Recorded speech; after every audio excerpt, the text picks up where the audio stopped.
Hello crocheters! So I recently posted in the YouTube community which crochet techniques you struggle with, and the top one, 100% of the few votes that I got were the magic ring. So in this video I will be showing you how I make a magic ring, and this magic ring to me is the easiest way to start. So if you know how to make a slip knot, that's the start of the magic ring. So just as a refresher, this is a slip knot, so you make a loop and then you just pull it through. So with a magic ring, you're going to be doing the same thing. And the size of the hook and the yarn, of course, you want to be using the right hook for the right yarn weight.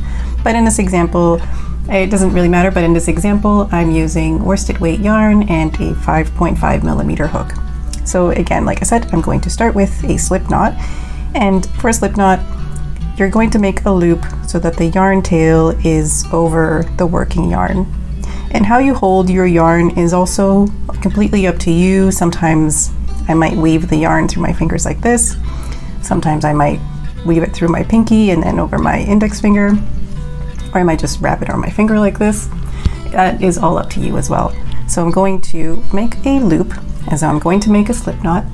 And notice that I'm going to be keeping my thumb over this cross here. And then I'm going to insert my hook into the loop, wrap it around, pull it through, but I'm not going to tighten this. I'm going to keep this open. This is going to be our magic ring. So now I'm going to make a chain. I personally like making a chain when I'm working my amigurumi this way, because if I start making the stitches right into the ring, I find that I lose the first stitch. So I'm going to start with making a chain, and then I'll start working my stitches into this loop. So here's my first single crochet, and typically amigurumi projects will start with 6 single crochet stitches. So that's what I'm going to do here just for this example. So here I've got 1, 2, 3, 4.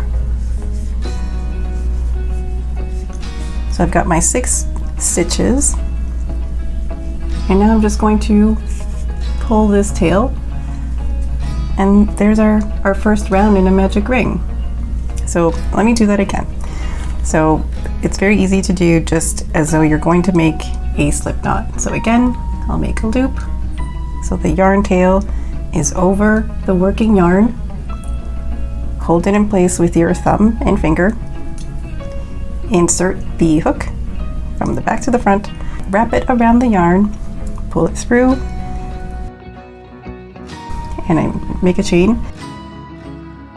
Then start working your stitches into this ring.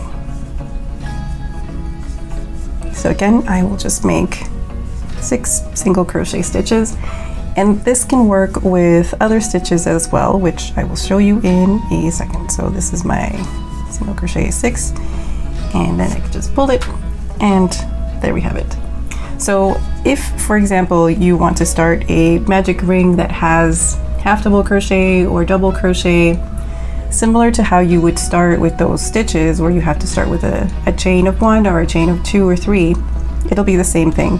So again, I'm going to make my loop like I'm going to make a slip knot. I'm going to insert my hook, and let's say that you want to start with double crochet. So I'm going to make 3 chains to start, and then I'm going to yarn over, insert the hook, yarn over again, and complete the double crochet stitch. And that's it. So I would just continue working my stitches, and then when I'm done, I would just pull this yarn tail and I have my magic ring done. So here's like a little almost half circle, for example. So that is the easiest way, in my opinion, to make a magic ring. So I hope you found this quick tutorial handy and useful, and I hope that you are not as intimidated by magic rings as I was when I started, when I was a beginner. I also have this same instruction on my blog at popstomilk.com. So have a look at that if you prefer seeing things step-by-step, photos and written instructions.